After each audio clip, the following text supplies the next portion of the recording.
হঠাৎ শুনি আমার দিদা মারা গেছে আর সবাইকে যেতে হবে শ্মশানে। আমিও দেরি না করে ঝটাপট রেডি হয়ে চলে গেলাম শ্মশানে। আর চলো আমার দিদা মারা যাওয়ার আর শ্মশানের ব্লগটা তোমাদের সাথে শেয়ার করি। কি কি কি কি কি কি আমি ঠিক শুনলাম তো? ভাই কি বলবো ভাই, এখনকার যুগ ভাই কি যুগ এসছে। শ্মশানে যাচ্ছি, মরেছে দিদা তার জন্য ব্লগ, মরার জন্য ব্লগ, শ্রাদ্ধবাড়ির ব্লগ, দাদু মারা গেছে তার জন্য ব্লগ। হ্যাঁ, ব্লগ ব্লগ ব্লগ, কিন্তু কী সব কন্টেন্ট রে ভাই। মানে এদেরকে দেখে মনে হচ্ছে ভাই ভবিষ্যতে যখন কিনা এদের বয়স বাড়বে তখন এরা করবে এরকম। হে গাইস, আমি এখন পুরো বৃদ্ধ হয়ে গেছি, আমি হাঁটতে পারছি না, আমি কিছুক্ষণ পর পটল তুলবো। হ্যাঁ, তার জন্য আমি এখন ব্লগ করব। ব্লগ গাইস, আমি আর হয়তো তোমাদের সাথে ব্লগ করতে পারবো না, আমি কিছুক্ষণ পর মারা যাব। হ্যাঁ, এরকম টাইপেরই কোনো কিছু ব্লগ করবে। হ্যাঁ, করবে না, অবশ্যই করবে এরা, কারণ এরাই তো হচ্ছে আমাদের দেশের ভবিষ্যতের বড়সড় ব্লগার। দেখতে পাচ্ছ না ভাই, নিজের দিদা হারা গেছে সেটাকে ভাই ছাড়ছে না। এইদিকে আমি বুড়োটা একটু আঁকিয়ে নিলাম যেমন তেমন ভাবে, আমি কিন্তু বেশি কিছু করছি না, আইব্রোটা হালকা করে একটু আঁকিয়ে নিলাম। আমি কিন্তু সেই রকম কিছু সাজছি না, জাস্ট একটু। কি বললা? হ্যাঁ, এটাকে মেকআপ বলে না?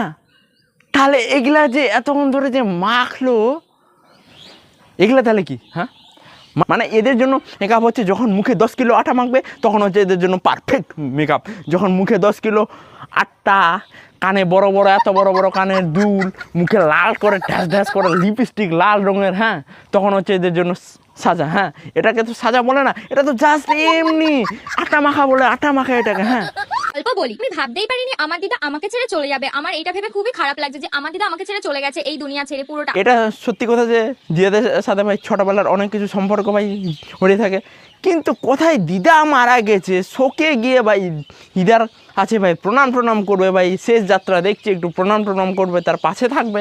তা না, মামনিকে দেখো চলে এসছে সাজুগুজু করতে, তাও নাকি মামনির এগুলো সাজুগুজু হয়নি, এগুলো তো বাস খালি একটু মেকআপ। হ্যাঁ, আর এইদিকে আমি মেকআপ করতে করতে দেখো মেকআপটা কি হয়ে গেছে, কারণ আমার এত টেনশন এত কষ্ট হচ্ছে আমার দিদার জন্য যে আমি আর কিছুই করতে পারছি না। মামনির কষ্ট তো ভাই আমি সত্যি তো ভাই মানে চোখ দিয়ে দেখতে পাচ্ছি না ভাই। মামনিটা দেখছো না তো না কতটা কষ্ট পাচ্ছে। হ্যাঁ, মানে কষ্ট আর চোখের জল মুখ দিয়ে ধুয়ে পড়ছে, দেখতে পাচ্ছ চোখের জলে মুখটা কেমন সাদা হয়ে গেছে। হ্যাঁ, কাঁদতে হলে ভাই এমনভাবে কাঁদো যাতে পুরো মুখটা সাদা হয়ে যায়, ঠিক এই যে এর মতো।